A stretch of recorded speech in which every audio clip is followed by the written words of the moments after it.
Hey there, tonight we're going to drift, just a little, into that quiet space between wakefulness and whatever comes next.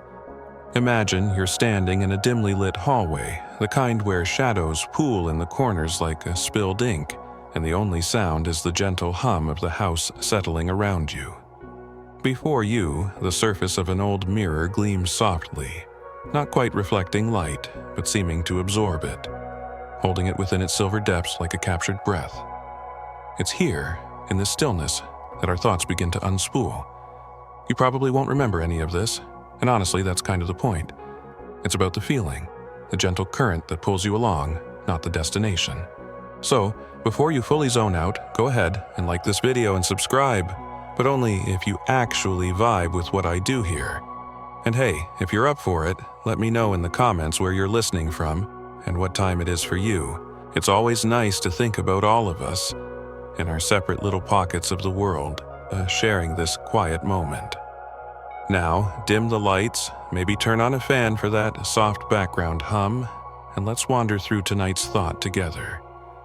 You find yourself here, don't you? In this hallway. It's not a grand corridor, nothing imposing, just the ordinary passage between rooms. A place you've walked through countless times without a second thought. But tonight, it feels different. The air is heavier, or perhaps it's just that you're more aware of its weight. Its soft pressure against your skin. You're not entirely sure why you stopped here, in front of this particular mirror. It's an old one, the glass thick and slightly imperfect, with a few dark spots near the edges where the silvering has begun to decay, like age spots on ancient skin. The frame is simple, dark wood, absorbing the already scarce light. You lift your eyes, slowly, almost reluctantly, to meet your own gaze. And there you are. Or, at least, there is a version of you looking back from that cool, flat plane. It's always a little strange, isn't it? That initial confrontation. You see the familiar lines of your face, the way your hair falls, the set of your mouth. But it's not quite you. It's a reversed image, a twin living in a world that's a perfect, silent echo of your own. You've seen this face 1,000 times, brushing your teeth, checking your appearance before heading out. But this time, this moment, it's as if you're truly seeing it for the first time. The silence in the hallway amplifies. It's not an empty silence, but one filled with tiny, almost imperceptible sounds.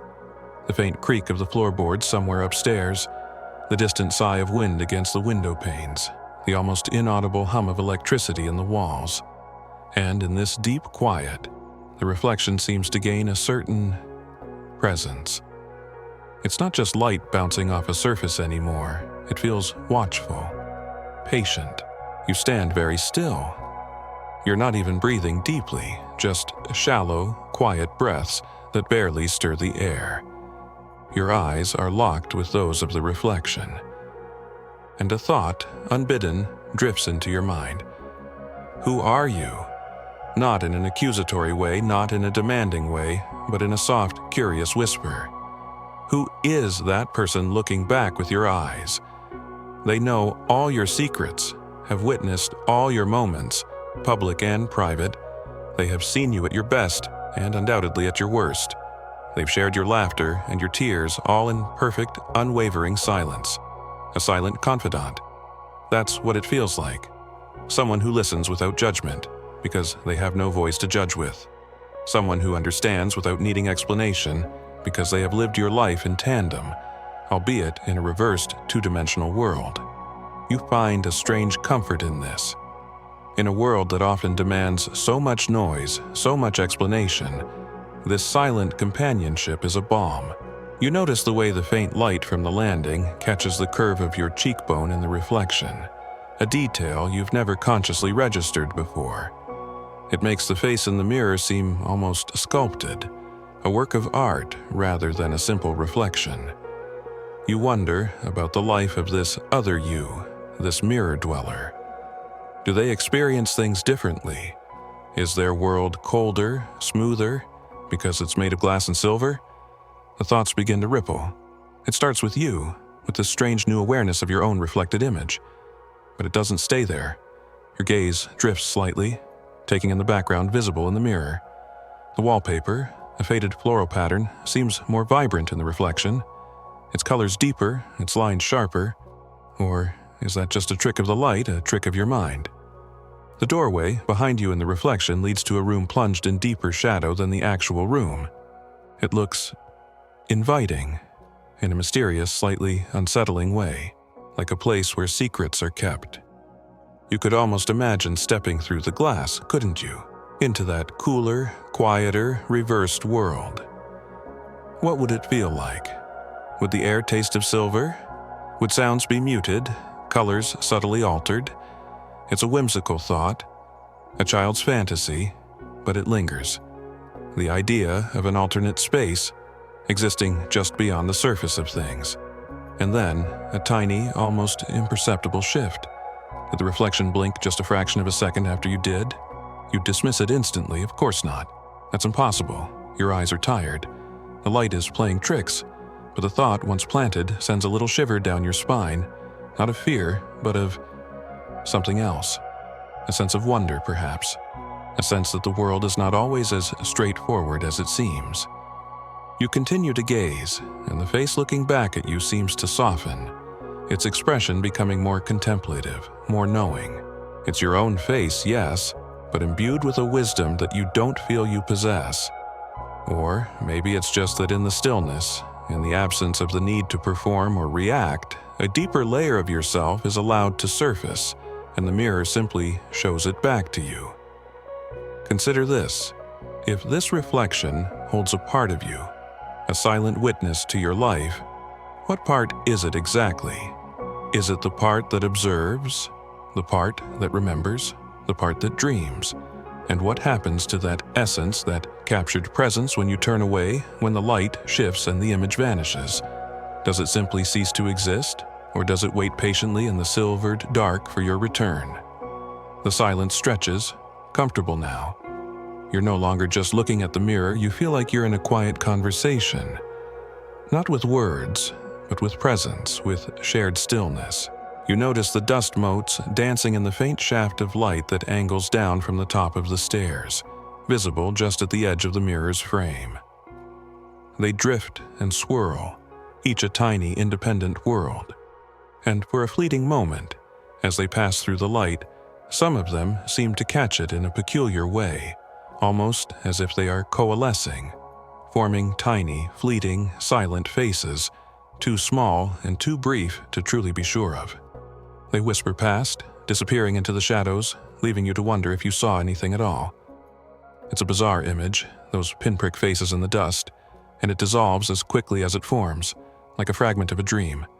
You lean a little closer to the glass, your breath misting its cool surface for a moment before vanishing. You can see the pores of your skin, the tiny imperfections, the delicate network of lines around your eyes.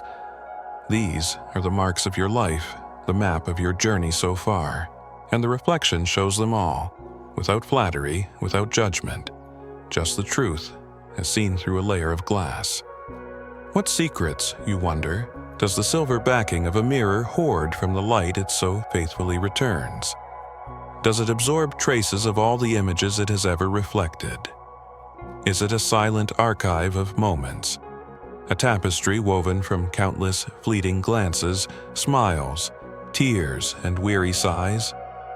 If you could somehow peel back that silver layer, what stories would you find etched there? The thought sends your mind drifting further. You think about all the mirrors in the world, in all the houses, all the buildings, all the quiet, forgotten places, each one holding its own collection of reflected moments, a silent, invisible museum of human experience. Imagine if they could all share their stories, if the reflections could somehow communicate with each other. What a chorus that would be. A silent, shimmering chorus of lives lived. You pull back slightly, your gaze softening.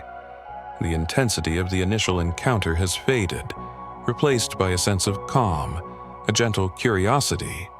This hallway, this mirror, they have become a temporary sanctuary, a place outside of time, where your thoughts are free to roam without constraint. The world outside, with its demands and its noise, feels very far away. Here, there is only the silence, the faint light, and the steady, watchful presence in the glass. You notice the way your shoulders are slumped, the weariness in your posture. The reflection shows you this too. A gentle reminder, perhaps, to be kind to yourself, to acknowledge the weight you carry. You try to straighten up a little, and the reflection does too, instantly. A small act of self-correction prompted by this silent observer. It's strange how something so simple, so inanimate, can provoke such introspection. The floral pattern on the wallpaper behind you in the reflection. You look at it again. For a moment, you could swear one of the faded roses subtly unfurled a petal. Just a tiny movement before settling back into its printed stillness. You blink. No, it's just the way the shadows play, the way your eyes try to find patterns, to make sense of the dim light. Yet, the image lingers. A painted flower stirring to life in a mirrored world. It's a whimsical, slightly unnerving idea, like finding a secret animation hidden in the mundane. Your mind drifts to the concept of identity. You are you, of course, but who is that you? Is it the person you are when you're alone, or the person you are when you're with others? Is it the sum of your memories, or the potential of your future? The reflection offers no answers, only a steady, unwavering gaze. It simply is. And perhaps there's a lesson in that. To simply be, without the constant need for definition or justification. You think about the times you've avoided mirrors, perhaps after a sleepless night, or when feeling particularly vulnerable. What were you afraid of seeing? Or what were you afraid of not seeing? The mirror is brutally honest in its own way. It doesn't lie, but it also doesn't tell the whole story. It shows the surface, the exterior. The rest, the vast, complex landscape of your inner world, remains unseen, known only to you, and perhaps in some indefinable way to the silent confidant in the glass. The air in the hallway feels cooler now, or maybe it's just that you've been standing still for so long. You can feel the slight chill on your exposed skin. The house is quiet, deeply asleep. You are the only one awake, sharing this moment with your mirrored self. It feels like a secret, a clandestine meeting in the dead of night. What if mirrors are not just passive reflectors, but also subtle absorbers? What if they soak up a tiny fragment of the essence of everything they reflect? An infinitesimal trace of emotion, a whisper of thought, a lingering shadow of presence. Over years, over decades, what would a mirror accumulate? Would it become heavy with unspoken words, saturated with unseen tears, bright with faded laughter? It's a strange thought, imbuing an inanimate object with such a rich inner life. But in the quiet of this hallway, it doesn't seem entirely impossible. You tilt your head, and the reflection mimics the movement perfectly. You try a small smile, and it smiles back. Your own expression reflected, but somehow different, filtered through the glass, through the silence. It feels like an acknowledgement, a shared understanding. The hallway seems to stretch a little, the shadows deepening at its far end. The silence is so profound now that you can almost hear the thumping of your own heart. A soft, rhythmic beat that anchors you to the present moment. You wonder what the reflection hears. Does it hear your heartbeat too? Or does it exist in a world of perfect, unbroken silence? You consider the way light works, the physics of reflection. It's all perfectly logical, scientifically explainable. And yet, tonight, that explanation feels insufficient. It doesn't capture the mystery, the sense of connection, the feeling that you are looking at something more than just an image. It's like trying to explain a beautiful piece of music by analyzing its notes and chords. The analysis might be accurate, but it misses the magic. The dark spots on the mirror, the imperfections in the silvering, catch your eye again. They look like tiny windows into a deeper darkness, portals to a space behind the reflection, behind the silver. What lies there, in that absolute blackness where light cannot reach? Is it empty, or is it crowded with all the things the mirror has chosen not to show? Another unanswered question, hanging in the still air. You realize you've been here for a while now, lost in this reverie. The initial strangeness has given way to a kind of peaceful contemplation. The mirror is no longer just a mirror, it's a focal point. a meditative tool, a gateway to a different kind of awareness. You feel your thoughts slowing down, smoothing out, like ripples on a calm pond. A faint scent drifts on the air, something old and familiar. Dust, perhaps, and the faint, sweet smell of old wood from the mirror's frame, or the floorboards. It's the scent of time, of stillness. It adds another layer to the sensory experience of this moment, grounding you even as your thoughts drift. Imagine, for a moment, that your reflection has its own consciousness, its own thoughts, independent of yours. What would it think about you, its other half, living in the world of warmth and breath and movement? Would it envy you, pity you, or would it be content in its cool, silent, unchanging world? This line of thought feels like stepping into a surreal short story, where the familiar becomes uncanny. Perhaps it wonders why you spend so much time looking outward, when there's a whole universe to explore within. You find yourself thinking about the very first time you recognized yourself in a mirror, as a small child. That moment of dawning awareness, the realization that the baby looking back was you. What a profound cognitive leap that must have been. The birth of self-consciousness, perhaps, all thanks to a reflective surface. We owe a lot to mirrors, don't we? They help us construct our sense of self, literally. The hallway feels like a cocoon now, insulating you from the rest of the world. The silence is a soft blanket. Your connection with the reflection is a quiet thread, holding you steady. You feel a sense of detachment, but not in a negative way. It's more like observing yourself and your thoughts from a slight distance with a gentle, accepting curiosity. The shadows in the corners of the room, as seen in the mirror, seem to have subtly shifted. Or is it just that your eyes have adjusted further to the dimness? They seem deeper, more velvety. You could almost imagine them breathing, slowly and silently.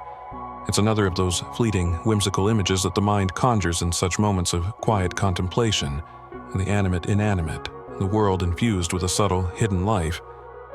What if the act of looking into a mirror is a form of meditation, a way of confronting the self, of stilling the mind, of finding a point of focus in the chaos of daily life? Perhaps ancient cultures understood this better than we do, with their polished bronze or obsidian mirrors, surfaces that offered a more mysterious, less perfect reflection, demanding more from the imagination, more from the soul. You're not sure how long you'll stand here. There's no urgency to move, no pull from the outside world. This quiet communion feels complete in itself.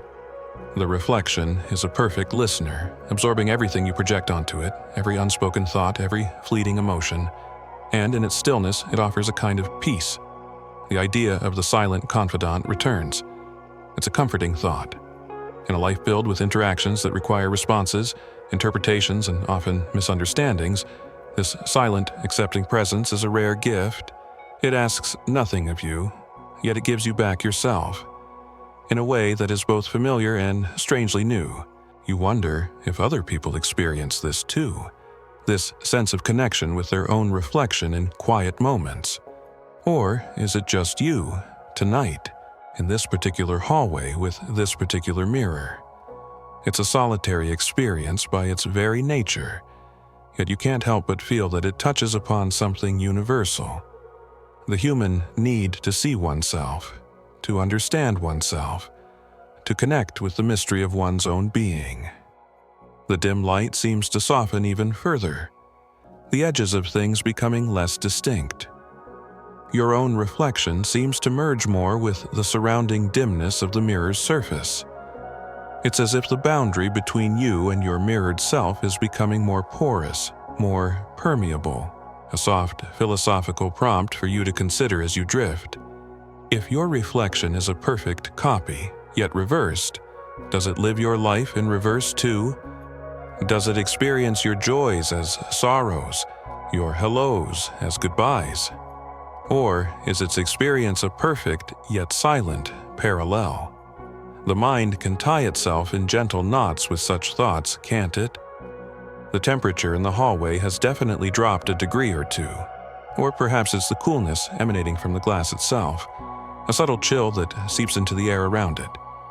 You can almost feel it on your cheeks, like standing near a shaded window on a winter's day. is not unpleasant, just another sensory detail that anchors you in this strange, suspended moment. You think of the phrase smoke and mirrors. Usually, it implies deception, illusion. But here now, the mirror feels less like an illusion and more like a different kind of reality, a parallel space that coexists with your own. And the smoke?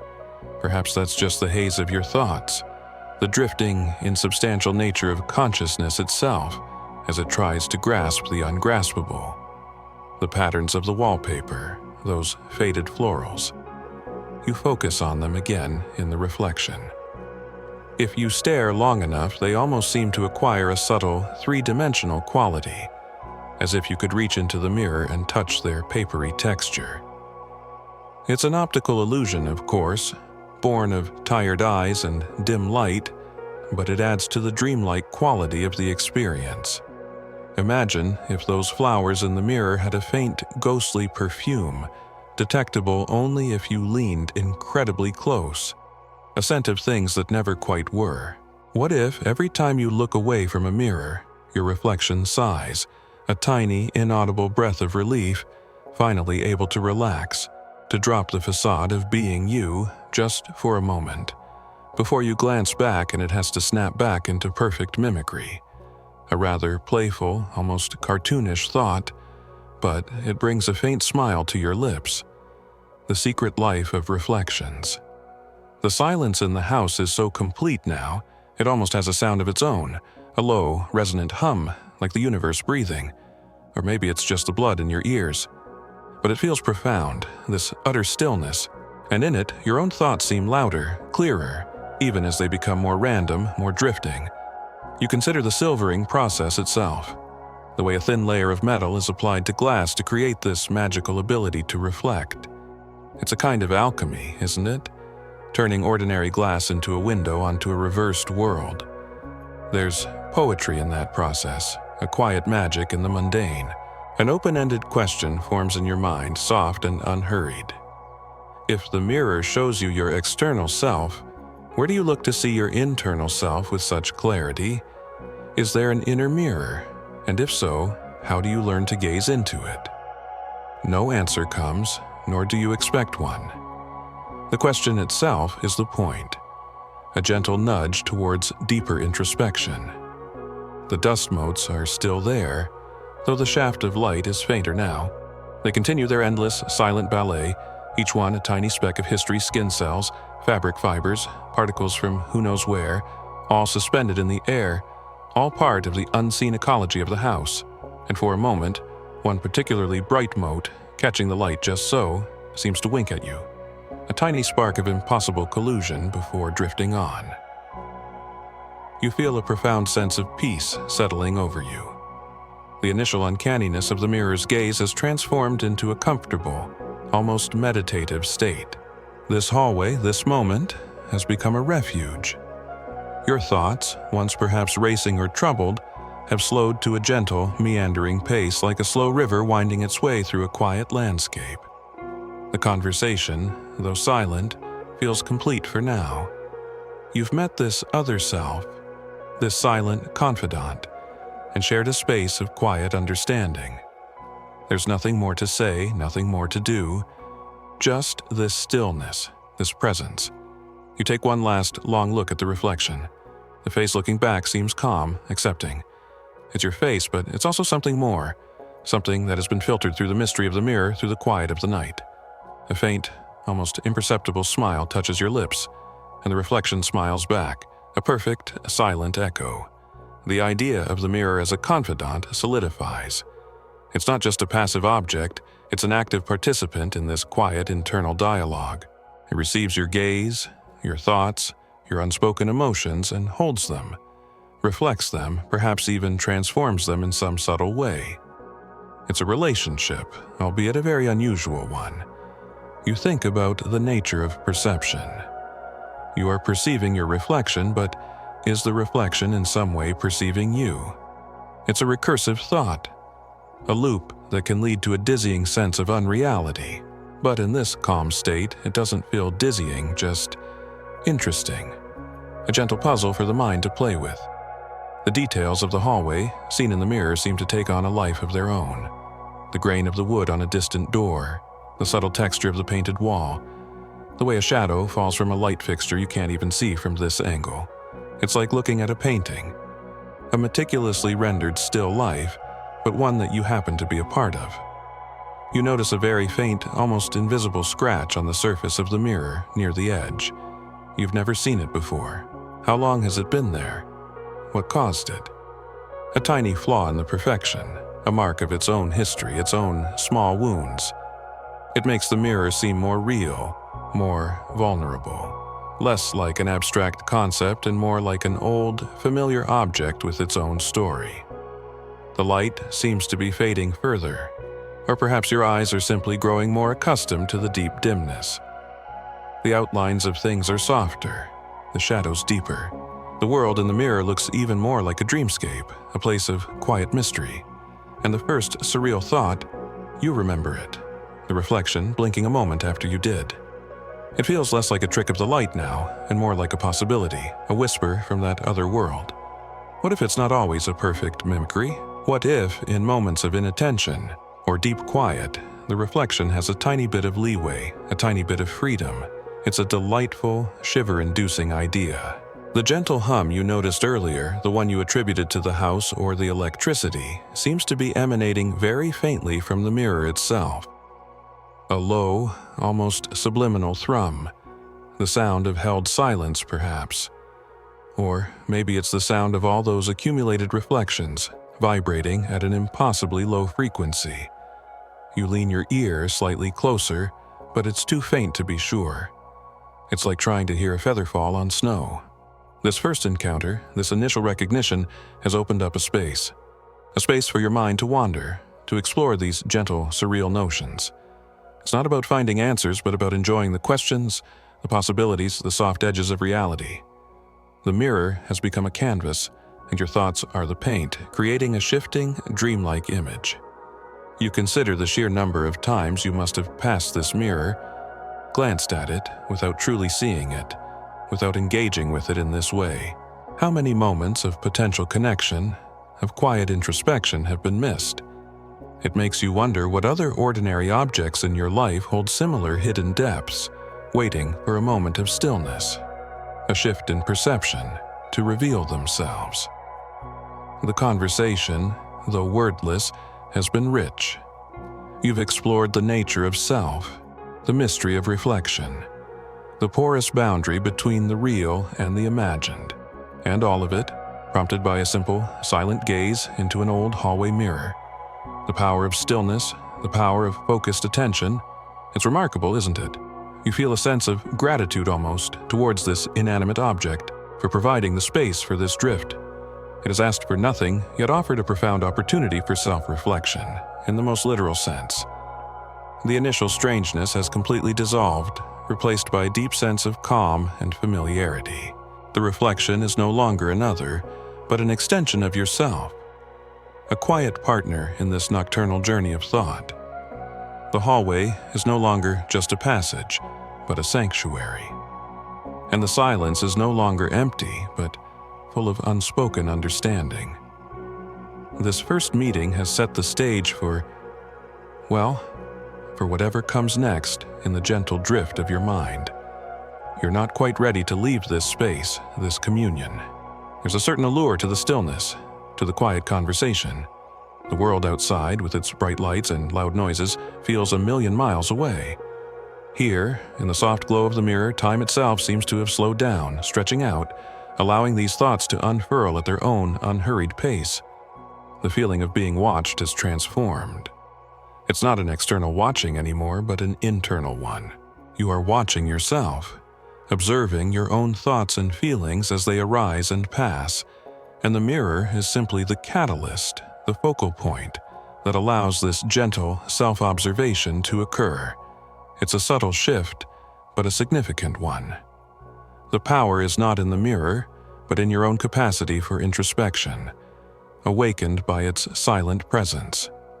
You ponder the idea of the mirror as a threshold, a gateway between the conscious and the subconscious, perhaps.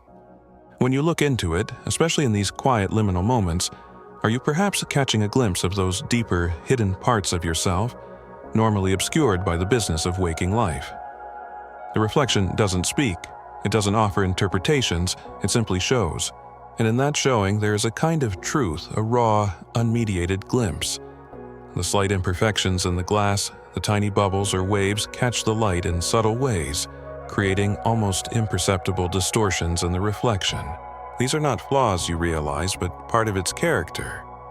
They remind you that this is a physical object, with its own history, its own story, and these tiny imperfections make the image it presents somehow more real, more relatable than a perfectly flawless, digitally rendered image would be. There's beauty in the imperfection. The air around you feels charged, not with electricity, but with potential. The potential for further discovery, for deeper understanding, for more surprising turns in this mind-wandering journey. The mirror waits, patiently, its surface cool and calm, ready to reflect whatever you bring to it. And your mind, now quieted and receptive, is ready to drift further. The first words of this silent conversation have been exchanged, an understanding established. The journey inward has truly begun. The calm that settled in the hallway, that quiet understanding with your mirrored self, now deepens, drawing you further into the silvered glass. It's no longer just about the surface, the immediate reflection of light and form. You're peering into the depths now, aren't you? Searching for those echoes in the silver, the whispers of unseen stories that you feel must be held within that familiar, yet increasingly alien face looking back at you. Your own face. It's a strange paradox, this simultaneous familiarity and alienation. You've lived with it your entire life, yet in this intense, silent scrutiny, it begins to feel like a mask, a beautifully intricate facade whose true meaning, or true wearer, eludes you. You lean a fraction closer, your breath held. The eyes in the mirror, your eyes, are the focal point. They say eyes are the windows to the soul, but what do these windows show? They are dark pools, reflecting the dim light of the hallway, and in their depths you see your own tiny, silhouetted form looking back. A reflection within a reflection. An infinite regression if you could only see clearly enough. You wonder, if you could zoom in infinitely, would you eventually find the very essence of yourself, or just an endless corridor of diminishing images? The thought makes the surface of the mirror seem to shimmer for a moment, as if the layers of reflection are subtly shifting, like heat haze over a distant road. Or perhaps it was just a trick of your tired eyes, a momentary wavering of focus. Those eyes in the mirror, they've seen so much. Every joy, every sorrow, every mundane moment, and every pivotal decision. They've looked upon loved ones, strangers, landscapes beautiful and bleak. They've read countless words, watched countless scenes unfold. All that input, all that experience must be stored somewhere, mustn't it? Not just in the brain, but etched somehow into the very fabric of your being, and perhaps, just perhaps, subtly shaping the expression that now meets your gaze. The reflection offers no clues, its gaze steady, unwavering. But you sense a depth there, a history. You trace the lines around your eyes in the reflection, not with your finger on the cool glass, but with your gaze. These are not just wrinkles, are they? They are laugh lines, worry lines, lines etched by squinting into the sun or peering at a screen for too long. Each one a tiny, silent testament to a moment, an emotion, a habit. If you could read them like a map, what stories would they tell? Would they speak of triumphs, of heartbreaks, of quiet afternoons spent dreaming?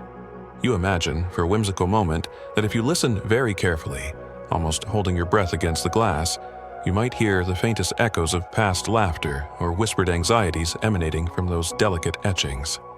A tiny, impossible symphony of lived experience. Your gaze drops to the mouth in the reflection, the set of your lips. Are they turned slightly upwards, hinting at a smile? Or are they drawn downwards, betraying a hidden sadness? Or are they simply neutral, at rest? It's hard to tell. The expression seems to shift, to flicker, depending on how you look, on what you project onto it. One moment it seems hopeful, the next, weary.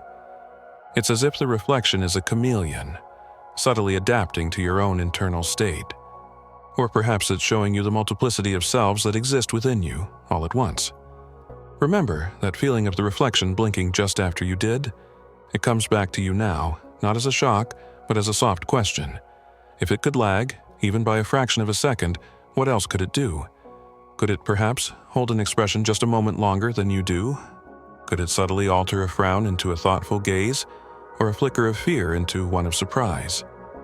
You try a small, deliberate frown. The reflection frowns back perfectly. You relax your face. The reflection relaxes too.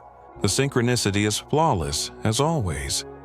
And yet, the seed of that earlier doubt, that tiny whisper of asynchronous behavior, lingers like the scent of rain in the air before a storm. You think about the concept of a poker face, the ability to mask one's true emotions. But the mirror sees through that, doesn't it? Or does it? If you consciously try to project an emotion you don't feel, the mirror will reflect that projection. But what about the micro-expressions?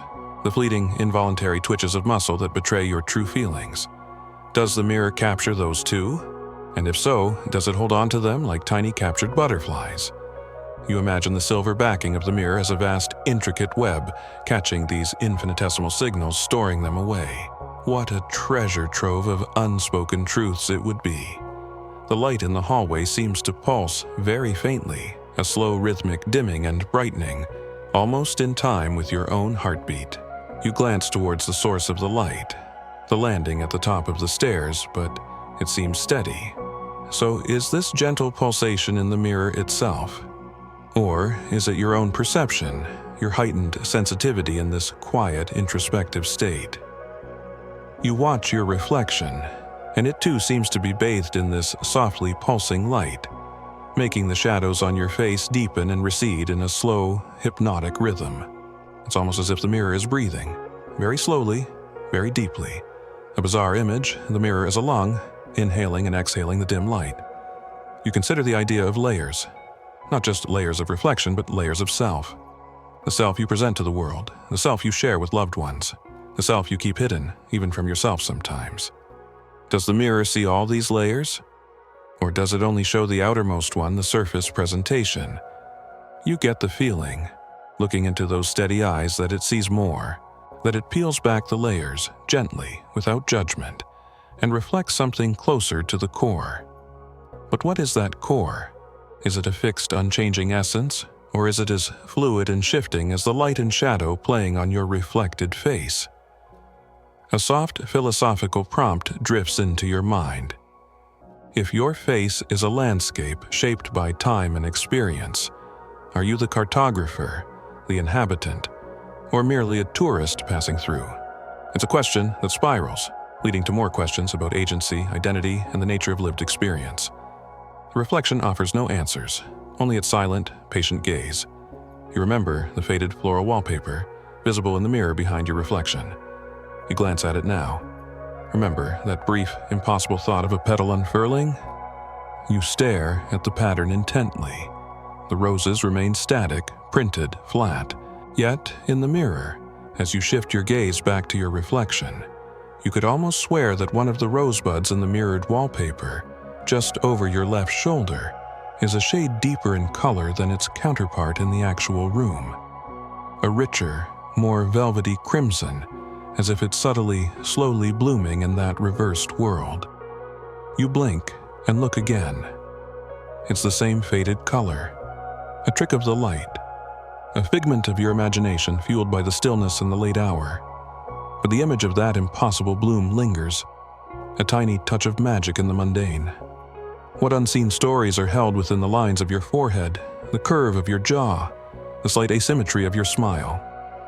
You think of all the moments you've forgotten, the experiences that have faded from conscious memory but have nonetheless left their mark. Are those stories somehow encoded in your features, visible only to a discerning eye, or perhaps only to this silent, silvered observer? You imagine your reflection as an archaeologist, carefully brushing away the dust of time to reveal the ancient structures beneath the surface of your skin. There's a tiny scar above your eyebrow in the reflection, a faint white line. You remember how you got it. A childhood accident, falling from a tree. You haven't thought about that scar or that day in years, but seeing it now, so clearly in the mirror, brings back a flood of sensations. The rough bark of the tree, the dizzying height, the sharp, sudden pain, the taste of blood and tears. It's all there, held in that tiny white line. The mirror hasn't just shown you a scar. It has unlocked a memory, a forgotten piece of your story. It's as if the reflection itself holds a subtle key to the archives of your past. And what if the reflection could show you things you don't consciously remember, things your mind has buried deep? What if those subtle shifts in expression you sometimes think you see are not your imagination, but fleeting glimpses of those hidden selves, those forgotten experiences, bubbling up to the surface for a micro moment? The thought is both intriguing and slightly unsettling. To think that this familiar face could be a conduit for the unknown parts of your own history. You notice the way the shadows play around your reflected cheekbones, giving your face a slightly more angular, more mysterious quality than you usually perceive. Is this how others see you? Or is this a special view reserved for these quiet moments of self-contemplation? The light is a sculptor, and the mirror is its canvas, and your face is the clay, constantly being reshaped, reinterpreted. You recall the dust motes you saw earlier, those tiny, dancing specks of light, some of which seem to coalesce into fleeting faces. You look for them now, but the air in the hallway seems clearer, the light too dim to illuminate them. Perhaps they've settled, or perhaps they only appear when your mind is in a certain state of receptivity. Or maybe, just maybe, they were tiny emissaries from the mirror world, briefly crossing the threshold to observe you, the observer. A whimsical notion, but it adds to the gentle surrealism of this encounter. The silence in the hallway presses in, but it's a comfortable pressure, like a soft blanket. You can hear the faint, rhythmic creak of the house settling, a sound you'd normally ignore. But now it seems like a quiet accompaniment to your thoughts, the house breathing along with you. And in the mirror, the room behind you seems to stretch a little deeper into the shadows, its corners holding secrets you can't quite fathom.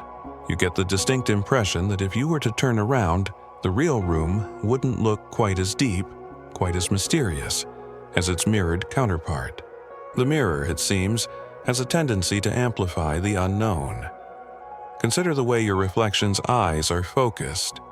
They are looking directly at you, of course, but sometimes, just for a split second, you get the uncanny feeling that their focus is slightly off, as if they are looking at a point just behind your head, or perhaps deep inside it. What if the reflection can see your thoughts, not as words or images, but as faint, shimmering auroras around your head, invisible to your own eyes? That's a strange and wonderful idea, isn't it? Your reflection, a silent mind reader, privy to the chaotic, beautiful mess of your inner world. The skin of your reflected face. It looks so smooth, yet you know it's a landscape of pores, tiny hairs, almost invisible imperfections. The mirror, even this old, slightly imperfect one, presents a kind of idealized version, doesn't it? It smooths over some of the roughness, clarifies some of the lines. Or is it that you want to see it that way, and your mind fills in the gaps, creating a more coherent, more pleasing image? The boundary between what the mirror shows and what your mind creates is becoming increasingly blurred. You remember reading somewhere that if you stare at your own face in a mirror in dim light for long enough, it can start to morph, to change, to become unrecognizable, or even monstrous. The Troxler effect, or something like it, applied to your own features. You haven't experienced anything monstrous, not at all.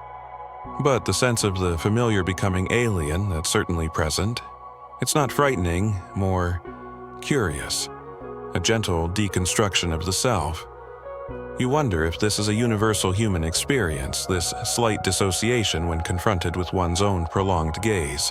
What if the mirror isn't just reflecting the present moment, but also subtle echoes of past selves?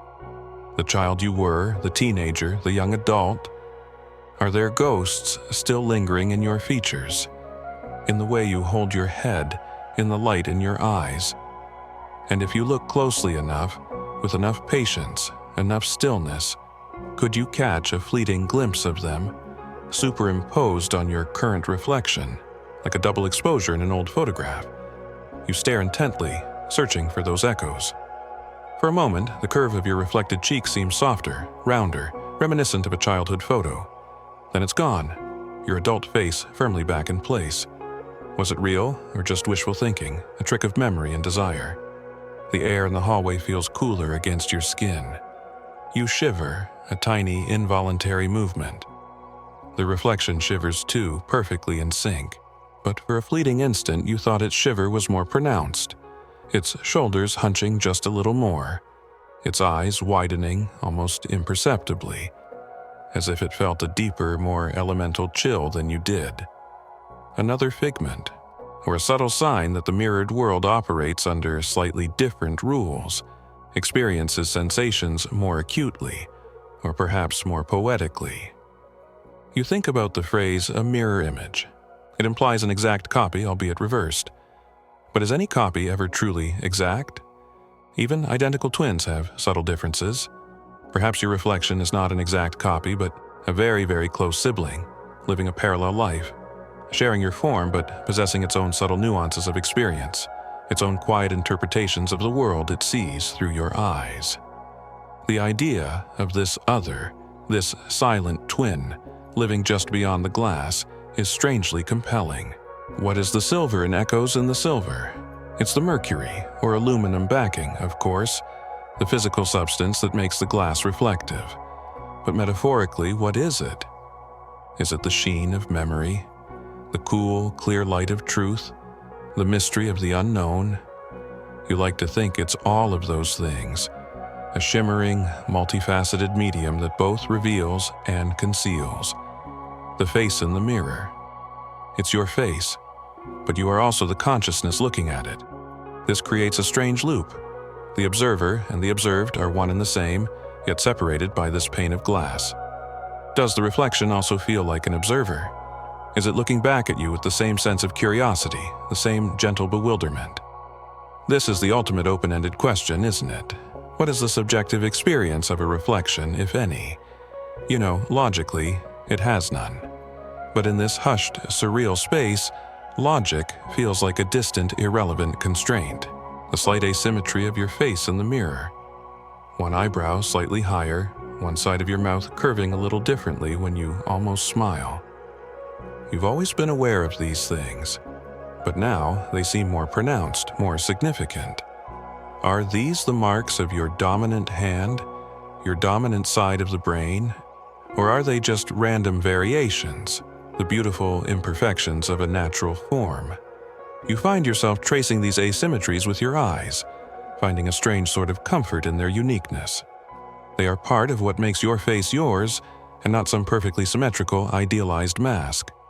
Imagine if the mirror didn't just reflect light, but also emotions. If it could somehow absorb the feelings of everyone who has ever looked into it and then subtly radiate those feelings back out. This old mirror in this quiet hallway, what would it radiate? Generations of fleeting glances, moments of self-doubt, flashes of confidence, quiet sorrows, unexpressed joys. It would be a subtle, complex emotional atmosphere, wouldn't it? Perhaps that's what you're feeling now. Not just your own introspection, but a faint, collective sigh of all the lives that have briefly touched this surface. A bizarre image indeed. The mirror as an emotional sponge, saturated with the residue of human feeling, subtly influencing the mood of the very space it inhabits. You notice the texture of your hair in the reflection. Each strand seems to catch the light differently. It looks softer, more ethereal in the mirror than it feels to your touch. It's as if the mirror adds a touch of dreaminess to everything it reflects. Or perhaps it's stripping away the purely tactile, leaving only the visual, and in that simplification there's a kind of beauty. What if the stories held within your face are not just about the past, but also about the future? Are there hints of the person you are becoming, etched in the lines that are yet to deepen, in the wisdom that is yet to fill your eyes? Can the mirror offer glimpses, however faint, of potential pathways, of selves yet to be realized. It's a hopeful thought, isn't it? That your reflection is not just a record of where you've been, but also a subtle promise of where you might go. You search your reflected eyes for any sign, any flicker of that future self, but they remain steadfastly present, offering no such prophecies. The silence seems to deepen further, if that's even possible. It's so profound that you feel you could hear a pin drop in the next town. And in this immense quiet, the subtle details of your reflection become almost magnified. The tiny blood vessels in the whites of your eyes, the way your eyelashes cast faint shadows on your cheeks, the almost imperceptible pulse at your temple. These are things you'd never notice in the hustle and bustle of the day, but here, now, they're vividly apparent. The mirror is a patient teacher, showing you the intricacies of your own physical form. You remember the story of Narcissus, who fell in love with his own reflection. That always seemed like a cautionary tale about vanity, but looking at your reflection now, it doesn't feel like vanity. It feels like curiosity, like a genuine attempt to understand this person who shares your life, your body, your name. There's a vulnerability in this act of sustained looking, a willingness to see yourself without flinching, without judgment. Perhaps Narcissus wasn't just vain. Perhaps he was also profoundly lonely, seeking connection in the only place he could find it. The floral wallpaper again. This time, as you glance at it in the mirror, you have the distinct impression that the entire pattern has shifted, just a tiny fraction of an inch to the left, as if the wallpaper in the mirror world is not perfectly aligned with the wallpaper in your world.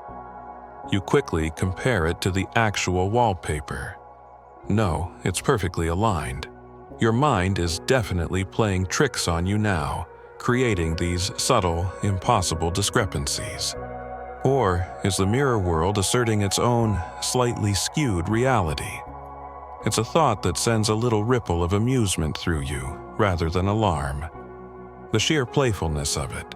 What if your reflection has dreams?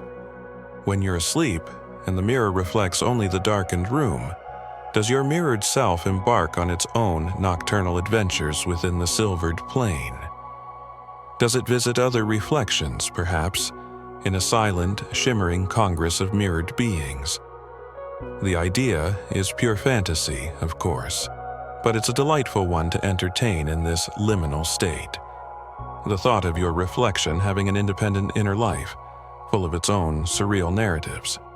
The lines on your neck, the texture of your skin there.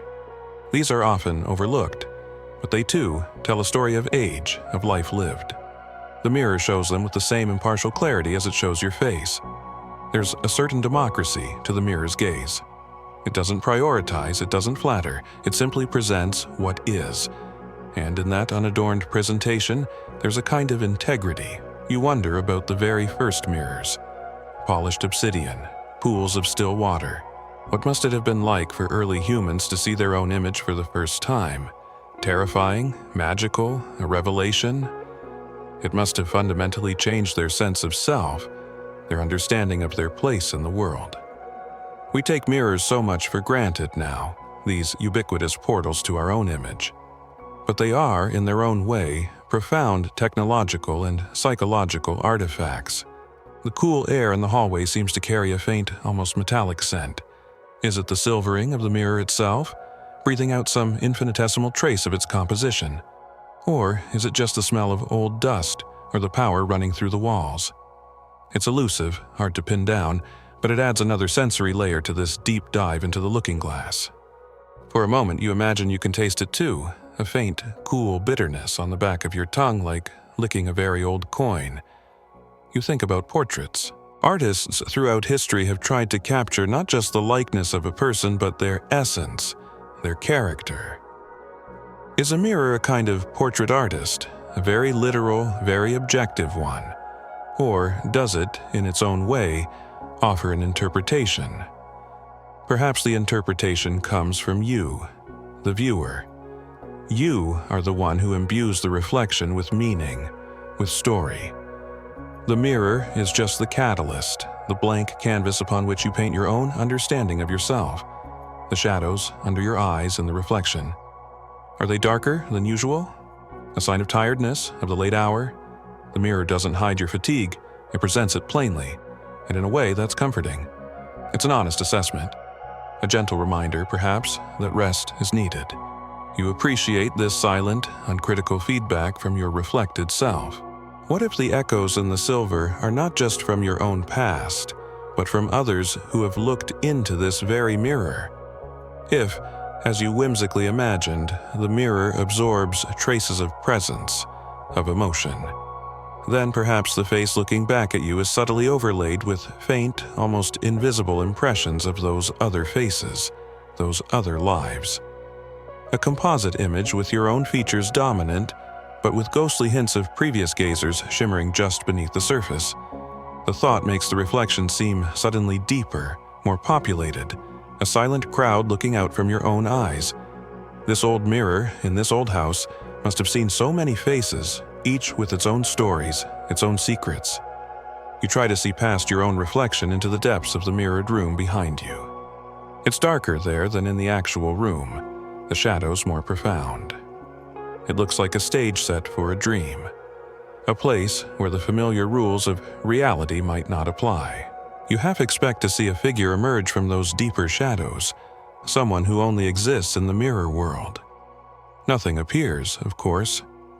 The mirrored room remains still, empty, save for the reflections of familiar objects. But the potential for something to appear, that feeling lingers. A soft, thrilling hum beneath the surface of your thoughts. The slight imperfections in the old glass, those little waves and bubbles you noticed earlier, they catch the light in a way that sometimes makes it seem as if your reflection is underwater, viewed through a gently rippling surface. It's a fleeting illusion, but it adds to the dreamlike quality of the experience. Your face, wavering slightly, as if seen through a veil of clear, cool water. It makes the reflection seem more distant, more mysterious, from a realm just beyond your own. You consider the language we use around mirrors. Self-reflection. Mirroring behavior. A mirror to society. The mirror is such a powerful metaphor, so deeply embedded in our understanding of ourselves and the world. And here you are, engaging in the most literal form of self-reflection, and finding it to be a surprisingly rich and complex experience. What if the mirror doesn't just reflect what is, but also what is felt? If you are feeling sad, does the reflection subtly amplify the sadness in your features? If you are feeling joyful, does it make your eyes sparkle just a little more brightly? Not through any magic, but perhaps through your own heightened perception, your own tendency to see what you feel. The mirror becomes a biofeedback device, showing you your own emotional state with stark clarity. The silence, it's still there, profound and deep. But now you fancy you can hear something else within it, something incredibly faint. A very, very soft, high-pitched hum, almost like the ringing in your ears after a loud noise, but much more delicate, more musical. Is it the sound of the silver atoms vibrating? The sound of light itself being reflected? Or is it just the sound of your own nervous system, amplified by the stillness and your focused attention? You tilt your head, trying to catch it more clearly. It's elusive, like the scent of a ghost. The face in the mirror. Your face. It has been your constant companion, your visible representative in the world, since the day you were born. It has aged with you, changed with you. It has been kissed, slapped, washed, adorned, exposed to sun and wind and rain. It has smiled, frowned, wept, laughed. It is a living document of your journey, and looking at it now, really looking at it, you feel a sense of awe, a sense of gratitude for this familiar yet mysterious part of yourself. You wonder, if you were to shatter this mirror, what would happen to all the reflections it has held? Would they be released, like trapped spirits? Or would they simply vanish, as if they had never been? It's a violent thought, and you quickly dismiss it. This mirror feels like a friend now, a confidant. You wouldn't want to harm it. But the question touches upon the ephemeral nature of reflections, their utter dependence on the integrity of the reflective surface, the shadows in the corners of your reflected eyes. They seem to hold tiny, almost imperceptible glints of light, like distant stars in a dark sky. You lean closer, trying to see them more clearly. Are they just reflections of some tiny light source you're not aware of? Or are they something else? For a whimsical moment, you imagine they are tiny sparks of consciousness, the very essence of your awareness, looking out from within the mirrored image. The conversation with the mirror continues, not in words, but in this sustained, focused gaze, this silent exchange of presence. You are learning to read the subtle language of your own reflection, the nuances of expression, the stories held in the lines and shadows. It's a slow, meditative process, a deepening acquaintance with this other self who lives in the silvered world. And the feeling of the alien and the familiar, it's still there, but it's no longer unsettling. It's more like recognizing a stranger in a well-loved friend, a hidden aspect that you'd never noticed before, but that adds to their depth and complexity. Your reflection is still you, undeniably, but it's also something more, something other, a silent partner in this exploration of self. You notice the way the light catches the very fine, almost invisible hairs on your reflected face, the peach fuzz that everyone has. In the dim light, these tiny hairs seem to create a very faint, soft halo around the contours of your face, like the aura in a Kirlian photograph. It's a delicate, ethereal effect, making your reflection seem almost to glow from within. Another tiny magical detail revealed by this patient observation. What if the mirror is a doorway, not to another physical place, but to a different state of consciousness? What if, by gazing into it with sustained attention, you are subtly altering your own brainwaves, moving into a more receptive, more intuitive state? It's possible, isn't it? The act of meditation can be as simple as focusing on a single point. And what is your reflection if not a constantly shifting, infinitely complex single point of focus? The subtle scent of old wood from the mirror frame seems to mingle now with another, even fainter scent, something like ozone or the air after a thunderstorm. It's crisp and clean and slightly metallic. Where is it coming from? Is it your imagination, conjuring smells to go with the visual and mental experience? Or is there some subtle atmospheric change in this little pocket of the hallway? It adds to the feeling that this space, this moment, is somehow set apart from the ordinary. The conversation deepens. It's no longer just about observing your features, but about feeling the presence behind them. The presence in the mirror and the presence in yourself. They are two poles of the same awareness, and the mirror is the medium that connects them. You feel a sense of quiet integration, a coming together of the observer and the observed. The echoes in the silver are becoming clearer now, not as distinct images or sounds, but as a felt sense, an intuition. You can almost feel the weight of your own history, the accumulation of moments that have brought you to this point, looking back at you from those reflected eyes. It's a profound and slightly melancholic feeling, but also deeply affirming. This is who you are. This is what you've lived. And the unseen stories, they remain unseen, of course. But you have a stronger sense now that they are there, woven into the very fabric of your being, and hinted at by the subtle landscape of your face. The mirror doesn't reveal them directly, but it invites you to seek them within yourself. It's a gentle, persistent invitation to know thyself. You find your breathing has become very slow and regular, your body relaxed, your mind calm yet alert. This encounter with the mirror has become a kind of waking dream, a journey into the soft borderlands between reality and imagination. And the face in the glass, your silent companion, continues to watch, to listen, to reflect, holding this sacred space for your mind to wander. The faint, rhythmic pulsing of light you noticed earlier seems to have stabilized, or perhaps you've just grown accustomed to it. Now, it feels more like the mirror has a gentle, inner luminosity, a soft glow that emanates from within the glass itself, independent of the hallway light. It makes your reflection seem to float slightly, suspended in a field of soft, pearlescent light. It's an incredibly peaceful, almost beatific image. Your own face, transfigured by the magic of the mirror and the quiet of the night. You think about the times you've caught your reflection unexpectedly, in a shop window, a darkened screen, a puddle on the street. those fleeting glimpses when you don't immediately recognize yourself. For a split second, you see a stranger, and in that moment of non-recognition, there's a strange kind of freedom, a momentary detachment from your own identity. This prolonged gaze is different, more deliberate, but it evokes a similar sense of looking at someone who is both you and not you. It's a fascinating paradox. The open-ended question that surfaced earlier, what is the subjective experience of a reflection? It returns, not demanding an answer, but just hovering in the air, a reminder of the mystery.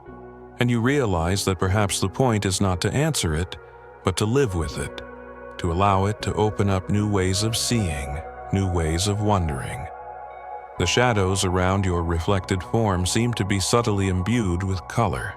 Not just black or gray, but deep indigos, velvety maroons, forest greens. It's as if the darkness itself is not empty, but full of rich, hidden hues.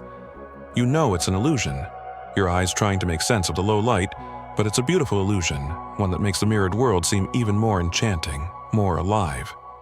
You feel a sense of immense gratitude for this simple object, this pane of glass backed with silver. It has become so much more than a tool for checking your appearance. It has become a companion, a teacher, a portal. It has shown you layers of yourself you rarely take the time to see, and prompted questions you rarely take the time to ask. The echoes in the silver are the echoes of your own soul, and the mirror, in its silent wisdom, simply helps you to hear them. The conversation, you sense, is still far from over. It is merely deepening, drawing you further into the heart of its gentle mystery. The surface of the mirror, which just moments ago felt like a cool, solid barrier, now seems to shimmer with a different kind of energy. It's no longer just reflecting you or the dim hallway. It feels as though the glass itself is becoming more permeable, less a boundary and more a veil. You find your gaze not just meeting your reflection, but sinking into it, as if the silvered surface has the consistency of water or mist. The conversation with your mirrored self, those echoes in the silver, they've prepared you for this. Prepared you to consider that the mirror might not be the end of the reflection, but a beginning, a shimmering portal. And your mind, already unmoored and drifting, is ready to step, or rather float through. You're not thinking about physics now, about how impossible this is.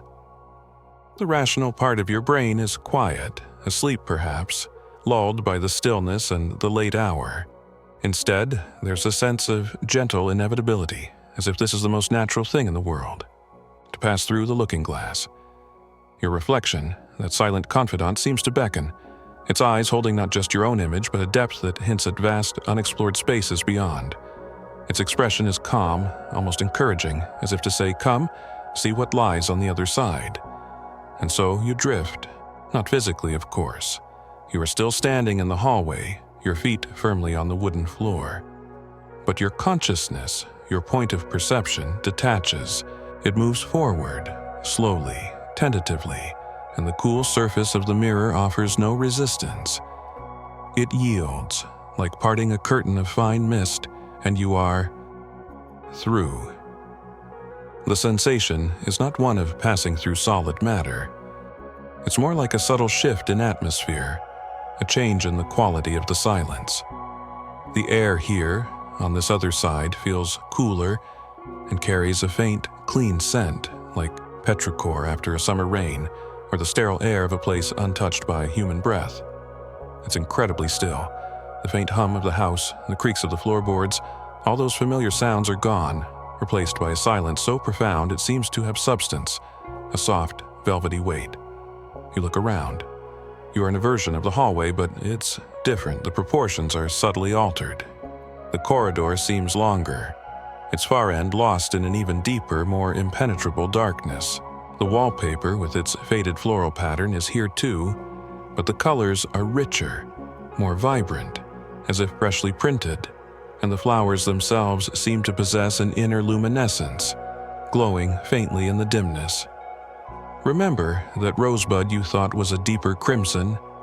Here, all the roses are that deep, velvety shade, and you could swear you see them very, very slowly unfurling, their petals moving with an almost imperceptible grace, a silent, continuous bloom.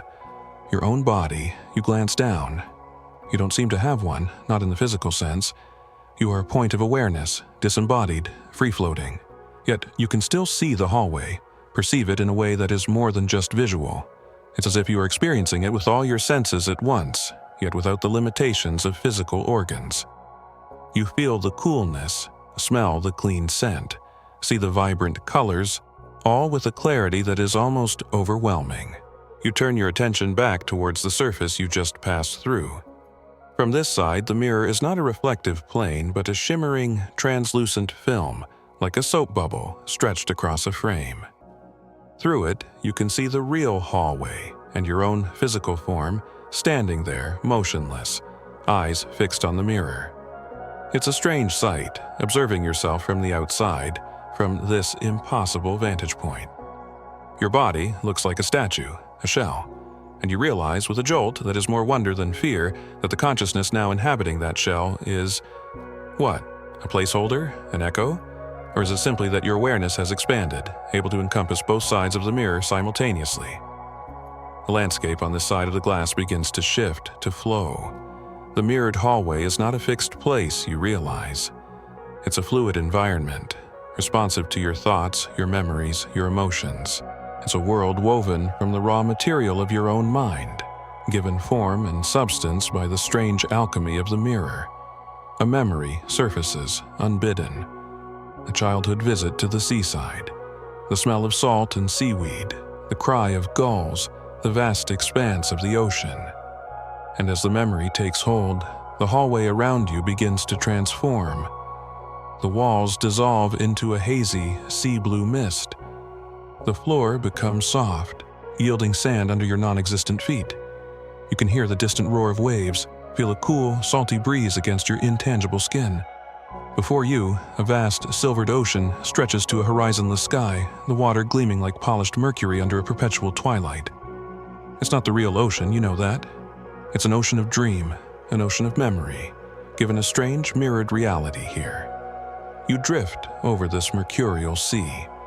There are no boats, no land in sight, only the endless expanse of shimmering water. And then, you see something. A small, wooden boat, bobbing gently on the waves. As you draw closer, you see that it's empty, but on its single seat rests a teacup, delicate porcelain, filled to the brim with what looks like liquid moonlight. It steams faintly, though the air is cool. Remember that floating teacup you imagined earlier? Here it is, manifest, a whimsical thought from your waking world, given life in this dreamscape. You wonder what moonlight tea would taste like. Would it be cold and ethereal, or warm and comforting? The scene shifts again. The ocean fades, replaced by a vast, silent library. Bookshelves stretch up into an impossibly high, vaulted ceiling, lost in shadow. The books are all bound in identical, dark leather, with no titles on their spines. The air smells of old paper, dust, and a faint, lingering scent of beeswax. You drift down an aisle, the silence broken only by the faintest whisper, like turning pages, though no one is here. You reach out, or rather, you will yourself to touch one of the books. Your hand passes through it as if it's made of smoke. But as you do, you don't feel pages. Instead, you get a rush of emotion. A fleeting sense of joy, then a pang of sorrow, then a wave of calm. These are not books of words, you realize, but books of feeling, archives of pure, unarticulated emotion. Whose emotions? Yours? Everyone's? A soft, philosophical prompt emerges from this strange library. If experiences and emotions could be stored like books, would we be more careful about the stories we write with our lives? Would we curate our inner libraries with more intention? The thought hangs in the silent, book-filled air, another unanswered question for your drifting mind. You find yourself in a garden, but it's a garden unlike any you've ever seen. The plants are all made of glass, intricate and delicate. Flowers with razor-sharp petals of ruby and sapphire. Leaves of emerald so thin they are almost transparent. The light here is soft, diffused, as if filtered through a layer of frosted glass. And the sounds are crystalline, tinkling, like 1,000 tiny wind chimes stirred by an unfelt breeze. You reach out to a glass rose, and this time you can touch it. It's cool and smooth, and it hums faintly beneath your touch, a tiny, resonant frequency. For a moment, you fear it will shatter, but it's surprisingly strong. This is a garden of frozen beauty, of fragile permanence. A bizarre image, a garden where nothing grows or dies, forever caught in a state of perfect, crystalline stillness. But is there beauty in such stasis, or a subtle kind of sadness? The landscape shifts once more. You are now in a vast, empty ballroom. A crystal chandelier, unlit, hangs from a shadowy ceiling. The parquet floor gleams, reflecting a non-existent light. Faintly, you can hear the strains of a waltz, ethereal and distant, as if played by a ghost orchestra. There are no dancers, yet you feel a sense of anticipation, as if a grand ball is about to begin, or perhaps has just ended, its attendees having vanished like mist. You find yourself wanting to dance, to twirl across that polished floor, even though you have no body. The urge is strong, a purely kinetic impulse in your disembodied state. You wonder, can a point of awareness dance? And then you see it. Standing in the center of the ballroom, where your physical self would be if this were the real hallway, is your reflection. Not the one you left behind in the real world, but another one. Or perhaps the same one, now fully inhabiting this dreamscape with you.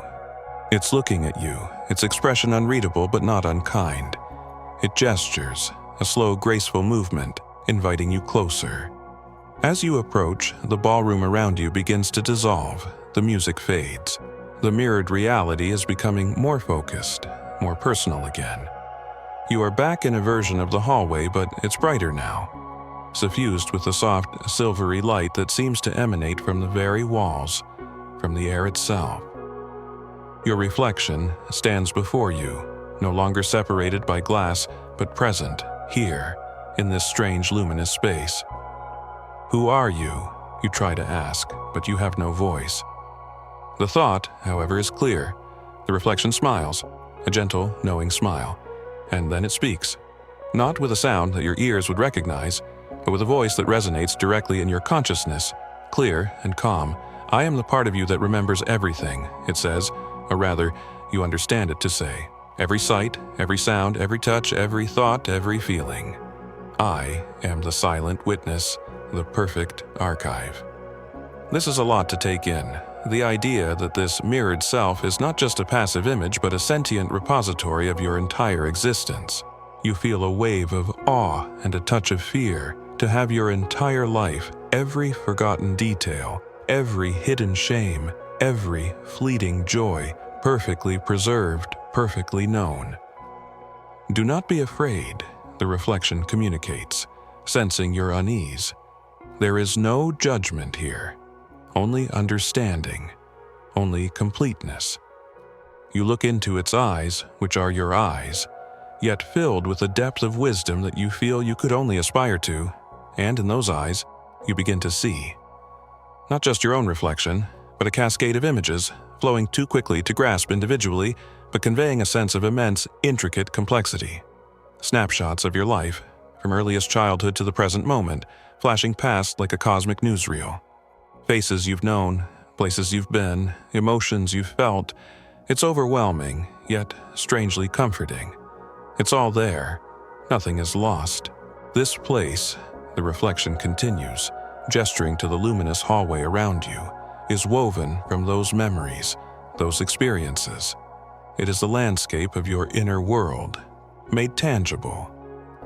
So, the mercurial ocean, the library of emotions, the glass garden, the empty ballroom, these were not random dreamscapes, but symbolic representations of aspects of your own being, your own history. The mirror, this portal, has allowed you to step into your own subconscious, to explore its hidden territories. You think of the term Hall of Mirrors, often used to describe a confusing, disorienting situation. But this is different. This is a hall of memory, a hall of self, and while it is vast and complex, it doesn't feel confusing. It feels true.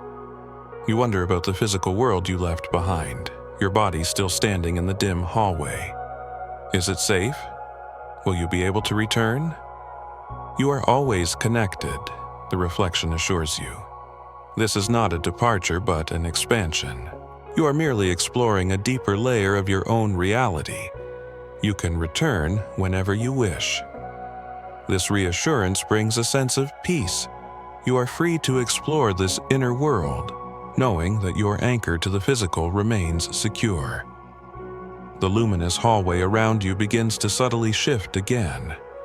Details from your past emerge, woven into the fabric of the scene. A particular pattern from a childhood blanket appears on a section of the wallpaper. The scent of your grandmother's baking drifts faintly on the air. A forgotten melody plays softly in the distance. It's as if the mirror world is constantly reconfiguring itself, drawing on the vast archive of your memories to create a living, breathing tapestry of your life. You see a flash of a difficult memory, a moment of failure, of deep regret. The luminous hallway dims for a moment, the air growing colder. But the reflection remains calm, its gaze steady. These too are part of the tapestry, it communicates. They are not to be feared or denied. They are threads that add depth and richness to the whole. And as you accept this, as you allow the difficult memory to simply be, without judgment, the light returns, the warmth comes back. There's a profound lesson in this, you realize. The mirror world teaches acceptance, integration. A whimsical thought. If this mirrored self is the perfect archive, does it get bored just holding on to all that data? There is no boredom in completeness, the reflection answers, anticipating your unspoken question. There is only the richness of what is, and there is always more to understand, more connections to be made, even within what is already known. You think about the concept of a spirit guide or a higher self. Is this what your reflection is? A manifestation of that deeper, wiser part of you? It doesn't offer a label for itself. It simply is, and its presence is profoundly comforting, profoundly illuminating. The light in this mirrored hallway seems to have a healing quality. As you bathe in its soft luminescence, you feel a sense of burdens lifting, of old hurts being soothed. It's as if simply being in this space, in the presence of this complete understanding, is therapeutic. You remember the dark spots on the real-world mirror, the imperfections in the silvering. What do they look like from this side? You turn your gaze back towards that shimmering film, the veil between worlds. You can see them, but from here, they don't look like decay. They look like stars, like tiny, distant nebulae, shining in the fabric of the veil. Points of connection, perhaps, to even vaster, more mysterious realms. The reflection gestures again, this time towards a part of the hallway that seems to shimmer, to waver, like a heat haze. There are always new landscapes to explore, it communicates. Memories you have not yet revisited. Connections you have not yet made. Dreams you have not yet dreamed. It's an invitation to go deeper, to continue this journey of self-discovery. But for now, you feel a sense of completion, a natural pause in this exploration. You have passed through the portal. You have met this extraordinary aspect of yourself. You have glimpsed the vastness of your own inner world. It's enough for this moment. You feel a gentle pull, a subtle calling, back towards the shimmering veil, back towards your physical self. It's time to return for now. Will you be here, you think, if I come back? The reflection smiles, that infinitely patient, infinitely understanding smile. I am always here, for I am you. With that reassurance, you allow yourself to drift back towards the veil, the luminous hallway, the glass garden, the library of emotions, the mercurial ocean. They recede, not vanishing, but simply withdrawing, like a tide going out, ready to return. The presence of your reflection remains with you, not as a separate entity, but as an integrated part of your own awareness.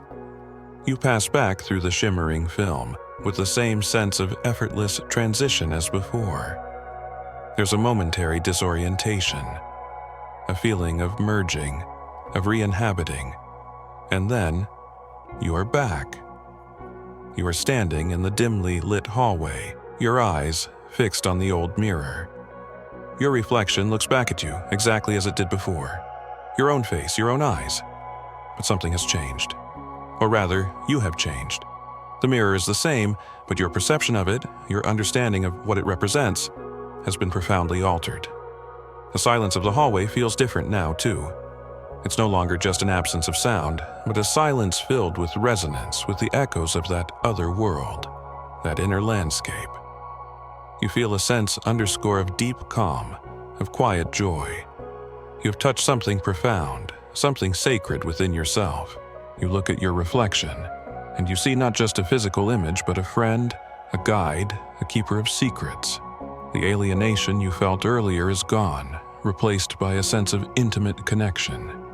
This face, your face, is a map to a universe. The light from the landing still casts its faint glow. The house is still quiet. The world outside is still asleep. But you are more awake than you have ever been. Awake to the mystery of yourself, to the magic hidden just beyond the surface of the ordinary. You think of the phrase "through the looking glass." It's always been a metaphor for entering a strange, illogical world.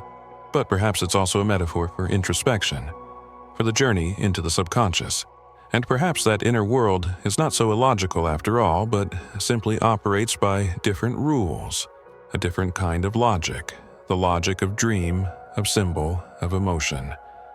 The whimsical thought about the mirror dweller, the alternate self. It seems less whimsical now, more plausible in a metaphorical sense. You have met that self. And it is not alien, but deeply, intimately familiar. Remember the soft, philosophical prompt from before about your face being a landscape. You feel now that you are not just the cartographer or the inhabitant or the tourist. You are the landscape itself, and the landscape is you.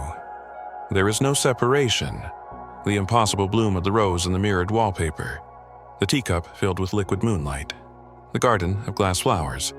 These surreal images, experienced in that other realm, now feel like precious souvenirs, reminders of the boundless creativity of the mind, of the beauty that can be found when you allow yourself to drift beyond every day. They are not just random fancies, they are symbols, carrying deeper meanings that you might only unpack over time. You reach out and gently touch the cool surface of the mirror. It feels solid, unyielding, as always. Yet you know, with a certainty that transcends logic, that it is also a portal, a gateway you can revisit.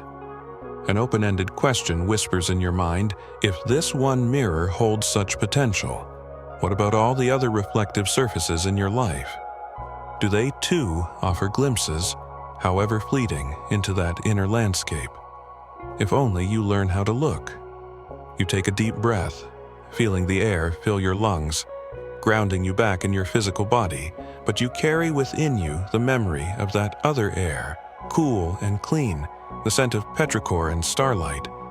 You carry the silence of the library of emotions, the tinkle of the glass garden, the distant waltz of the empty ballroom. The conversation you had with that hallway mirror was not just a conversation with the mirror, but a conversation through it, a dialogue with the deepest parts of yourself. And it has left you feeling more whole, more connected, more at peace. The journey beyond the glass surface has shown you that your mind is a place of infinite wonder, a landscape of endless exploration. And the mirror, that humble, everyday object, is one of the keys that can unlock its doors. You smile at your reflection, a genuine, heartfelt smile, and it smiles back, no longer just a mimicry but a shared moment of understanding, of quiet joy. The drift has taken you far, and yet it has brought you closer to home, closer to yourself, than you have ever been. The world behind the glass is not a fantasy, it's the rich, fertile ground of your own being, waiting to be explored. The profound sense of peace and connection you found after that journey beyond the glass, it lingers, a soft, warm glow in the quiet of the hallway. You're no longer just looking into the mirror or even through it. Your perspective has shifted, expanded. It's as if the boundaries of your own awareness have become more porous, reaching out from this single, intimate encounter with your reflection to encompass a wider, more interconnected view of the world. The conversation with the hallway mirror, that silent dialogue which led to an exploration of your inner landscapes, now subtly turns your gaze outwards, or rather, helps you see the outward world reflected within the depths of that personal experience. You begin to ponder the reflections of a wider world, seeing traces not just of yourself, but of everything and everyone held within the quiet mystery of reflective surfaces. The face looking back at you from the old mirror is still your own, undeniably, but now it seems to carry a new depth, a new resonance. Those eyes, your eyes, which just a short while ago were windows to your personal soul, now seem to hold a hint of something larger, something universal. It's as if the mirror, having shown you your own inner universe, is now ready to show you how that universe connects to everything else. You are not an island, the gentle gaze of your reflection seems to suggest. You are a part of a vast, shimmering web of interconnectedness.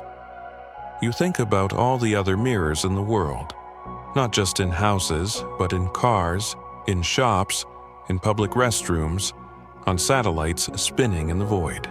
Each one, a silent, impartial witness. Each one reflecting a tiny fragment of the world, a fleeting moment in time. Imagine if you could somehow link them all, like facets of a giant, multifaceted eye, looking at the world from every conceivable angle. What a breathtaking, overwhelming, and ultimately compassionate view that would be. You'd see the grand sweep of history and the smallest, most intimate human moments all at once. A God's eye view, perhaps, or simply the sum total of all reflected experience. Your mind drifts to the concept of mirror neurons, those fascinating cells in the brain that fire not only when you perform an action, but also when you observe someone else performing that same action. They are, in a way, the biological basis of empathy, allowing you to feel what others feel, to understand their intentions, to connect with their experience on a deeply intuitive level. You wonder, is a physical mirror a kind of externalized mirror neuron system for the world? Does it, by reflecting us back to ourselves, and by showing us glimpses of the world around us, help us to connect, to understand, to empathize on a larger scale? The light in the hallway, still dim, still soft, seems to have acquired a pearlescent quality, as if it's filtered through countless layers of fine silk. And in this gentle light, the surface of the mirror seems to soften, to lose its hard edges. It's less like a solid piece of glass and more like a pool of still water. Its surface capable of reflecting not just what is directly in front of it, but also the subtle tremors and currents of the wider world. You remember the library of emotions you visited in the mirror world, those books filled with unarticulated feeling. What if every reflective surface in the world is subtly imbued with the emotions of those who have gazed into it or been reflected by it? A shop window that has witnessed a joyful reunion, a car's rearview mirror that has seen tears of farewell, a puddle reflecting a child's delighted splash. Are these surfaces holding on to those emotional residues, creating a faint, collective emotional atmosphere that we unconsciously register? It's a strange, almost animistic thought, to imbue inanimate objects with such sensitivity, but in this heightened state of awareness, it doesn't feel entirely far-fetched. The world becomes a vast, interconnected network of feeling, with mirrors as its subtle conduits. Consider this: if you see a news report of an event happening on the other side of the world, you are, in a sense, seeing a reflection. Light from that event has been captured by a camera, transmitted across vast distances, and then reflected off your screen into your eyes. You are witnessing a distant reality through a series of reflections. Does this chain of reflections diminish the event's reality, or does it, in its own way, connect you to it, however tenuously? The mirror in front of you now seems to suggest the latter. It's a reminder that we are all connected by these chains of light, these shared images, these reflected realities. You recall the infinite regression you imagined seeing in your own reflected eyes, that corridor of diminishing images. What if the world itself is a series of nested reflections, each mind reflecting its own version of reality, and those reflections interacting, influencing each other, creating the complex, ever-changing tapestry of human experience? And what if mirrors are special points in this tapestry, places where the reflections become clearer, more focused, allowing us to glimpse the underlying patterns? The floral wallpaper in the mirror behind your reflection? Remember how you imagined it shifting or a rosebud blooming? Now, as you look at it, you fancy you can see, superimposed very faintly over the familiar pattern, patterns, other scenes. A fleeting glimpse of a bustling city street, then a tranquil forest glade, then a star-filled night sky. It's as if the mirror is no longer just reflecting the immediate hallway, but is tuning into other places, other realities, like a television screen randomly picking up faint signals from distant transmitters. You blink, and it's just the wallpaper again, faded and familiar. But the impression lingers, the mirror as a window, not just to your inner world, but to the wider world outside, and perhaps even beyond. A soft philosophical prompt for your consideration. If every reflection holds a trace of what it reflects, does the moon, reflecting sunlight onto the earth, carry a faint memory of the sun's fire? And does the earth, reflecting that moonlight back into space, send a whisper of its own life out into the cosmos? The universe as a grand hall of mirrors, each celestial body reflecting and being reflected in an endless, silent conversation of light. You think about the concept of mimesis in art and literature, the idea of imitation, of representation. Art holds a mirror up to nature or to human experience. Is every act of creation then a kind of reflection? A way of processing the world and showing it back to itself? Transformed, interpreted, imbued with new meaning? The mirror in front of you, in its perfect, unadorned reflection, seems like the purest form of mimesis, the raw material from which all other interpretations spring. Your gaze drifts to the edges of the mirror, to the dark wooden frame. It's old, perhaps antique. How many faces has it framed? How many different rooms, different eras, has this mirror reflected? You imagine it hanging in a Victorian parlor, reflecting ladies in bustles and gentlemen with top hats. Then perhaps in a post-war suburban home, reflecting a young family full of hope and anxiety. Then in a student's cluttered apartment, reflecting late-night study sessions and dreams of the future. All those lives, all those moments, briefly captured, silently witnessed by this same piece of silvered glass. It's like a time capsule, not of objects, but of gazes, of fleeting human presences. You feel a connection to those unknown others, a shared humanity that transcends time, all thanks to this silent, enduring object. The air in the hallway seems to hum with a very faint, almost inaudible chorus of whispers. Not words you can understand, but a tapestry of sound, like countless distant conversations blended together. Is it the house settling, or is it something else? For a moment, you entertain the bizarre image of all the reflections this mirror has ever held, all trying to speak at once, their silent stories finally finding a voice, however faint, however jumbled. A chorus of ghosts, perhaps, or just the resonance of accumulated time. You remember the feeling of your consciousness passing through the mirror, into that inner landscape. What if that wasn't just about your own subconscious? What if, in that state, you were tapping into something larger, a collective unconscious, a shared dream space? And what if mirrors are natural access points to this realm? Subtle thinning of the veil between individual awareness and this vaster, interconnected consciousness.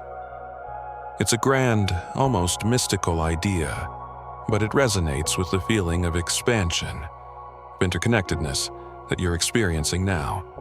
The way light works, reflecting off surfaces, carrying information, allowing us to see.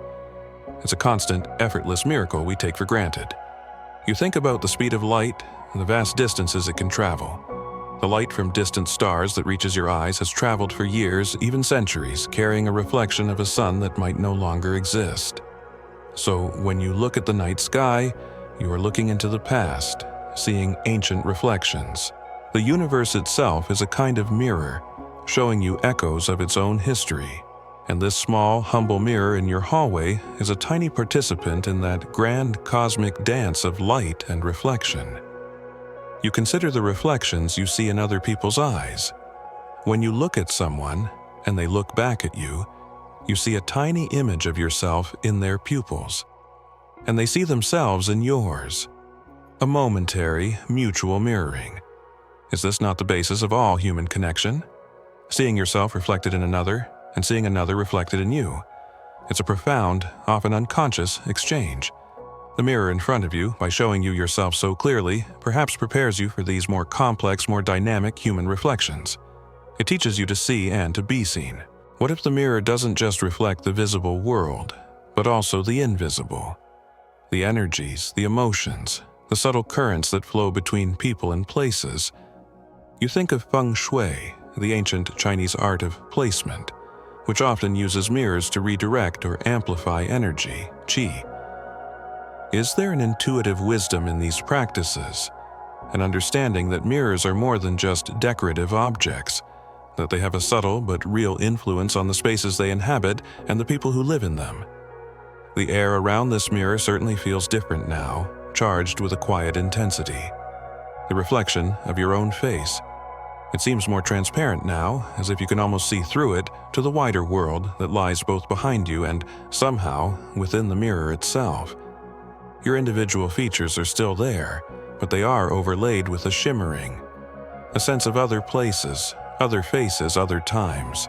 It's like a composite photograph, your own image, the most prominent layer, but with countless other faint images bleeding through from beneath. You recall the journey into the mirror world, the landscape woven from your memories. What if that landscape is not entirely personal? What if some of those symbolic spaces, the mercurial ocean, the library of emotions, the glass garden, are archetypal, shared by many, part of a collective human imagination? And what if, by accessing them through your own mirror, you were touching upon these universal symbols, these shared human dreams? The mirror becomes a portal, not just to the personal subconscious, but to the collective. The slight imperfections in the mirror glass, those tiny bubbles and waves. You noticed them before as part of its character. Now they seem like tiny lenses, each one capturing and distorting the light in a unique way, creating an infinite number of micro-reflections, each a slightly different version of reality. It's a reminder that every reflection, every perception, is a partial truth, a subjective view. There is no single definitive reflection of the world, only an endless multiplicity of perspectives. And in that multiplicity there is a kind of richness, a kind of freedom. The silence in the hallway is so profound you can almost hear the blood pulsing in your ears. Or is it something else? A very low, resonant frequency, like the hum of a giant, distant machine, or the earth itself breathing. It seems to be coming from the mirror, or perhaps from the space within the mirror. It's a sound that is felt as much as heard, a vibration that resonates deep in your chest. It's the sound of interconnectedness, perhaps, the hum of the universal web. You think about the way water reflects. A still pond becomes a perfect mirror, reflecting the sky, the trees, your own face. But if you toss a pebble into the pond, the reflection shatters into 1,000 dancing fragments, only to slowly reform as the ripples subside. Is consciousness like that? A reflective surface, sometimes still and clear, sometimes disturbed and fragmented, but always seeking to return to a state of wholeness, of clarity. And our mirrors, in their unwavering stillness, a kind of teacher, showing us the power of a calm, receptive mind. An open-ended question arises, soft as breath. If the universe is indeed a grand hall of mirrors, what is the original image, the source of all these reflections? Or is it reflections all the way down, with no ultimate origin, only an endless interplay of light and form? The question is too vast, too profound for an easy answer, but it opens up a sense of awe, of wonder, at the sheer mystery of existence. The reflection of the room behind you in the mirror. It still looks deeper, more mysterious than the actual room, but now you feel less like it's a separate alien space and more like it's an extension of the real room, its hidden dimension, its soul perhaps, and you realize that every place, every object, every person might have this hidden, reflected dimension, this inner landscape that can be accessed through a shift in perception, through a willingness to look beyond the surface. The world is not just what it appears to be, it is infinitely deep, infinitely rich with unseen layers of meaning and connection. You remember the story of Indra's net from Buddhist philosophy, a vast net stretching out infinitely in all directions, and at every intersection of the net there is a jewel, and each jewel reflects all the other jewels in the net. So each jewel contains within itself the image of the entire net. It's a powerful metaphor for the interconnectedness and interpenetration of all phenomena.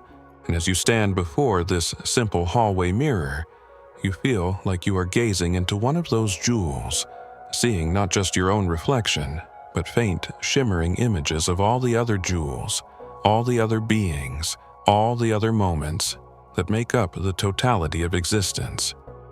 The faint scent you noticed earlier, the one like ozone or the air after a thunderstorm. It's stronger now, and it seems to be coming from the mirror. It's a clean, energizing scent, and it makes you feel more alert, more awake, more attuned to the subtle energies around you. It's as if the mirror is not just passively reflecting, but actively emitting a kind of subtle energy, a field of heightened awareness. Or perhaps it's simply that your own senses have become more refined, more capable of perceiving these subtle emanations from the world around you. Your own reflection. It still looks like you, of course, but the eyes seem to hold a different light, not just the reflected light of the hallway, but an inner light, a spark of understanding that comes from having glimpsed this wider, interconnected reality. There's a compassion in those eyes now, a sense of kinship with all things, and you realize that this is the gift of the mirror when you truly engage with it. It shows you yourself, then it shows you your connection to your inner world, and finally, it shows you your connection to the outer world, to the all. It's a journey from the personal to the universal. The surreal images from your journey through the glass, the mercurial ocean, the glass garden, the teacup of moonlight, they no longer feel like just personal symbols. They feel like they could be universal archetypes, fragments of a shared human dream language. What if, when we dream, we are all dipping into this same vast ocean of symbolism, this collective reservoir of images and stories? And what if mirrors, in their reflective stillness, are like quiet pools that allow us to access this realm even in our waking hours, if we approach them with the right kind of attention? You think about the moon again. It has no light of its own, yet it illuminates the night sky, reflecting the sun's distant fire. It's a powerful symbol of indirect light, of borrowed glory, of beauty found in reflection. Are we all, in a way, like the moon? Do we all shine with a light that is not entirely our own, but is a reflection of something greater, something that flows through us and connects us all? The mirror in front of you, reflecting your own faint human light, seems to affirm this. We are all reflectors, all part of a vast, luminous web. The idea of the mirror as a silent confidant, which felt so personal at first, now expands. It's not just your confidant, it's a confidant for the world. It silently witnesses everything, absorbs everything without judgment, without comment. It holds the secrets of the universe in its silvered depths. What a profound responsibility for such a humble object. The feeling of the hallway stretching into infinite darkness in the mirror. Now, it doesn't seem so empty.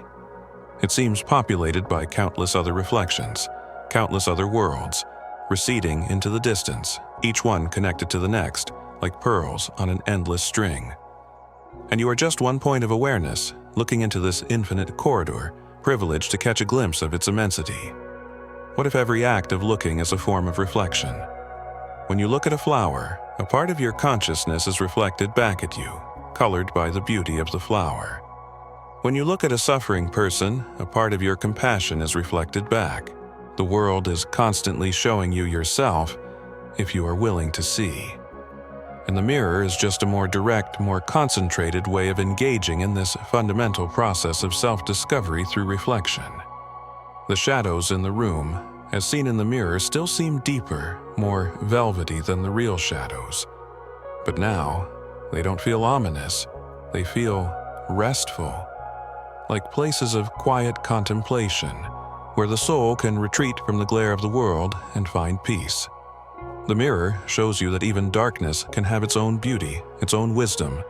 You are no longer just an individual, standing in a hallway looking at your reflection. You are a point of convergence, a place where the inner world and the outer world meet and mingle. And the mirror is the catalyst, the facilitator of this profound and beautiful integration.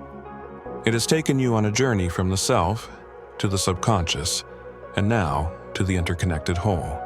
And in doing so, it has shown you that these are not separate realms, but different facets of the same unified reality. The gentle, cheeky comment from the beginning, "You probably won't remember any of this." And honestly, that's kind of the point. It comes back to you. And you smile. Because you know now that even if the specific thoughts and images fade, the feeling will remain. The feeling of expansion, of connection, of quiet wonder. That's the true gift of this mind-wandering monologue, this conversation with the hallway mirror. It's not about remembering details, but about transforming perception. The journey isn't over, you sense. This new awareness, this understanding of interconnectedness will continue to unfold, to deepen. The mirror has opened a door. And now it's up to you to keep exploring, to keep looking, to keep reflecting. The world is full of mirrors, full of reflections, full of opportunities to see yourself and the universe anew. The conversation has expanded beyond the frame of this one mirror to encompass everything. The vastness of that interconnectedness, the feeling of being a jewel in Indra's net, reflecting and being reflected by all of existence. It settles upon you not as a weight, but as a profound, gentle embrace. You're still in the hallway, the old mirror still before you, but the very fabric of the moment feels different. It's as if the air itself is shimmering with the light of 1,000 distant reflections, the silence imbued with the whispers of a universal conversation. The distinction between you, the observer, and the mirror, the observed, which had already begun to blur, now seems to be dissolving almost entirely. You are moving towards a state of merging with the quiet light, a gentle diffusion of your consciousness into the cool, silent expanse that the mirror both represents and facilitates. Your reflection in the glass. It's still there, your familiar face, your familiar form, but it seems less solid, more translucent. It's as if you are looking at a watercolor painting that is slowly, delicately dissolving in clear water, its pigments spreading out, merging with the surrounding medium. The lines of your face are softer, the boundaries less defined. And the eyes, those windows you've gazed into so intently, now seem to be looking not at you, but through you, and simultaneously you are looking through them out into a space that is both within and beyond the mirror. The light in the hallway, that soft, pearlescent glow you noticed earlier, seems to be intensifying, but not in a harsh or glaring way. It's becoming a luminous fog, a gentle, all-encompassing radiance that fills the space, fills your perception. It's not coming from any discernible source, not from the landing light, not from the mirror itself, but from everywhere and nowhere. It's the light of pure awareness, perhaps, the light of being itself, and you feel yourself, your sense of individual self, beginning to melt into it, like a snowflake falling into a vast, warm ocean. There's no fear in this dissolution, only a profound sense of peace, of homecoming. The journey through the layers of self, from the initial confrontation with your image to the exploration of your inner landscapes, to the realization of your interconnectedness with the wider world, has led you to this point. The gentle surrender of the individual ego to something far greater, far more encompassing. The mirror, which began as a tool for self-recognition, has become a gateway to self-transcendence. You remember the feeling of passing through the mirror's surface into that other realm, that world woven from memory and dream. This feels similar, yet different. Then, you were a disembodied point of awareness, exploring a defined, albeit fluid, landscape. Now, you are that landscape, and the landscape is you, and both are dissolving into this formless, luminous presence. There are no more boundaries, no more distinctions between inner and outer, subject and object. There is only the light and the silence, the silence. It's no longer the profound quiet of the hallway or the velvety stillness of the mirror world. It's a silence that is beyond sound and its absence. It's the silence of pure potential, the unmanifest ground from which all forms, all sounds, all experiences arise. It's the silence that underlies the hum of the universe, the silence that was there before the Big Bang and will be there after the last star fades. And in this silence you find a rest so deep, so complete, it's unlike any sleep you've ever known. Your thoughts, which have been your constant companions on this journey, begin to fade. They become like wisps of smoke, briefly taking form, then dissolving into the luminous air. The questions, the reflections, the whimsical images, they have served their purpose. They have led you here. And now they too can rest. There is nothing left to figure out, nothing left to analyze. There's only this being, this merging. You feel a sense of yourself expanding, your awareness spreading out like ripples on an infinite pond. You are no longer confined to your physical body or even to the space of the hallway. You are everywhere and nowhere. You are part of the dust motes dancing in unseen sunbeams, part of the ancient trees rooted deep in the earth, part of the distant galaxies wheeling in the cosmic night. You are the mirror, and you are the reflection, and you are the light that makes reflection possible. The sensation is one of incredible lightness, of freedom. All the burdens, all the anxieties, all the attachments that define a separate self, they have simply fallen away, like old, unnecessary clothes.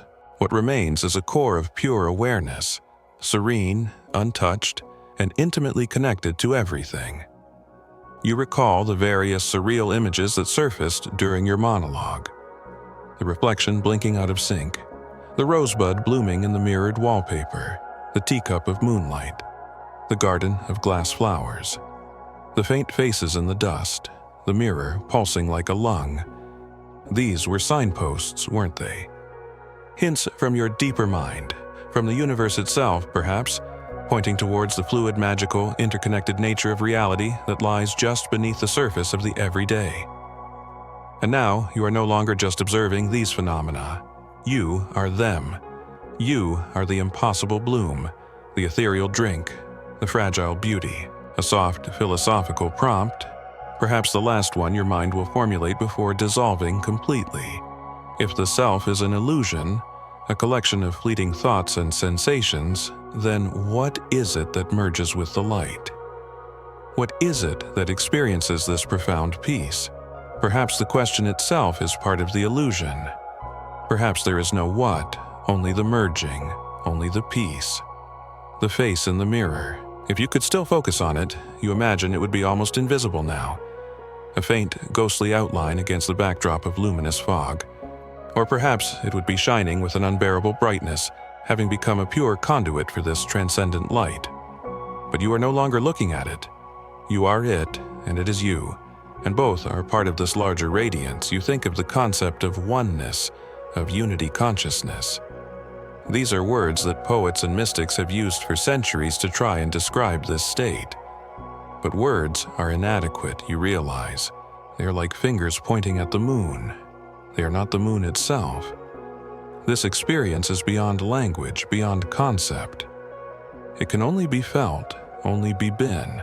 The gentle, cheeky comment you made at the very beginning, you probably won't remember any of this. And honestly, that's kind of the point. It echoes with a new depth of meaning now, because this state of merged awareness, this taste of anatta or no self, is not something to be remembered as a past event. It's something to be integrated, to become a new way of being in the world, even when you return to ordinary consciousness. The point is not the memory, but the transformation, the coolness of the mirror glass. You can still faintly sense it, not as a separate object, but as a quality within this luminous expanse. It's a cool, clear, refreshing quality, like diving into a mountain lake on a hot day. It cleanses, it clarifies, it renews. Remember the callbacks you've woven through this journey? The floating teacup, the blinking reflection, the blooming rose. They were threads, weren't they, connecting different parts of the dream, different stages of your awareness. Now, All those threads are woven together into a single, seamless tapestry of light. There are no separate parts anymore, only the whole. The open-ended questions that arose, the ones with no answers. You realize now that their purpose was not to be answered, but to dissolve the mind's need for answers, to open it up to the mystery, to the unknown. And in that openness, this merging becomes possible. What about the bizarre or surreal images? The faces in the dust, the mirror breathing, the wallpaper shifting. They were cracks in the facade of ordinary reality, weren't they? Little glimpses of the strangeness, the magic that lies just beyond our usual perceptions. And by embracing them, by allowing them into your awareness, you prepared yourself for this ultimate dissolution of the ordinary. The structure of this monologue, the 5 sections, the gentle glide from one to the next. It was a raft, carrying you across an ocean of thought, to this shore of silent, luminous being. And now, you can step off the raft. It has served its purpose. You feel a profound sense of gratitude. Gratitude for the mirror, for the silence, for the journey. Gratitude for your own mind, with its capacity for wonder, for introspection, for transcendence. Gratitude for existence itself, in all its mystery and beauty. The light is everything now.